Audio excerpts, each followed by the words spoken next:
Hello കൂട്ടുകാരെ, ഹെൻസ വ്ളോഗിലേക്ക് ഏവർക്കും സ്വാഗതം. വീടിൻ്റെ കുറ്റി തറക്കല്ലിടലും ഒന്നിച്ചൊരു ദിവസമാണ് നടത്തിയത്. എൻ്റെ ഈ വീഡിയോയിൽ പറയുന്ന കാര്യങ്ങൾ ഇനി വീട് വെക്കുന്നവർക്കും വീട് പണി തുടങ്ങാൻ ഇരിക്കുന്നവർക്കും വേണ്ടി കൂടിയാണ്.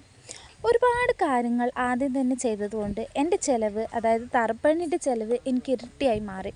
ഒന്നാമത്തെ മിസ്റ്റേക്ക് എന്ന് പറയുന്നത്, കല്ല് ഞാൻ ആദ്യം 3 ലോഡ് പടവിൻ്റെ എളുപ്പത്തിന് വേണ്ടിയിട്ട് വീടിൻ്റെ ബാക്കിൽ കൊണ്ട് ഇടിയിപ്പിച്ചു.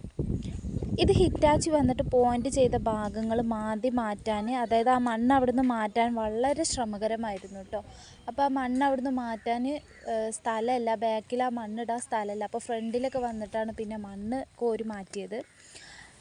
ഇതുകൊണ്ടുണ്ടായ നഷ്ടം എന്ന് പറയുന്നത്, 8ൻ്റെ മേലെ നിൽക്കേണ്ട വാടകയായിരുന്നു, അത് 10 എത്തിച്ചു എന്നതാണ് ഇതുകൊണ്ടുണ്ടായ ആ കല്ല് കൊണ്ട് ഇടിക്കേണ്ട കാരണം വന്ന നഷ്ടം എന്ന് പറയുന്നത്.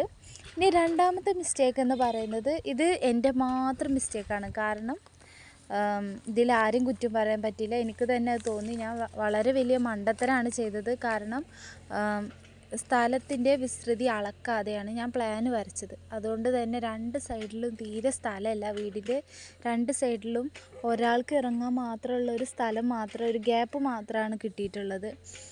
7.5 സെൻറ്റ് സ്ഥലം എന്ന് പറയുന്നത് ഒരു നീളത്തിലുള്ള ഒരു പ്ലോട്ട് ആയതുകൊണ്ട് തന്നെ 1000 സ്ക്വയർ ഫീറ്റിൻ്റെ ഒരു വീട് അവിടെ നിൽക്കുമ്പോൾ, വീതിയിലുള്ള വീടായതുകൊണ്ട് തന്നെ തീരെ സ്ഥലം 2 സൈഡിലില്ല. ഫ്രണ്ടിലും ബാക്കിലും അത്യാവശ്യം സ്ഥലമുണ്ട്. എന്നാലും നമുക്ക് എന്തെങ്കിലുമൊക്കെ ഒരു പരിപാടിയാകുമ്പോൾ ഇപ്പുറത്തെ സൈഡിൽ കുറച്ച് സ്ഥലം, ആളുകളൊക്കെ വരുന്നൊരു സംഭവമൊക്കെ ആകുമ്പോൾ കുറച്ചും കൂടി സ്ഥലമാണെന്ന് നമുക്ക് തോന്നിപ്പോവാറില്ലേ.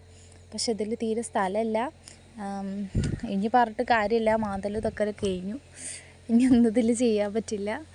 അതുകൊണ്ട് തന്നെ എൻ്റെ പോലെ ഈ മിസ്റ്റേക്ക് ഇനി ആരും ആവർത്തിക്കാതിരിക്കാൻ വേണ്ടിയിട്ടാണ് ഞാൻ ഈ വീഡിയോയിൽ ഇതെല്ലാം ഉൾപ്പെടുത്തിയിട്ടുള്ളത്. അപ്പോൾ ഓക്കെ, ഇനി എൻ്റെ വീടിൻ്റെ അടുത്ത അപ്ഡേഷൻ ഞാൻ ഈ ചാനലിൽ അറിയിക്കുന്നതാണ്. അപ്പോൾ സബ്സ്ക്രൈബ് ചെയ്യാത്ത ആരെങ്കിലും ഇത് കാണുന്നുണ്ടെങ്കിൽ ഒന്ന് സബ്സ്ക്രൈബ് ചെയ്ത് കൂടെ കൂടിക്കോളൂ കേട്ടോ.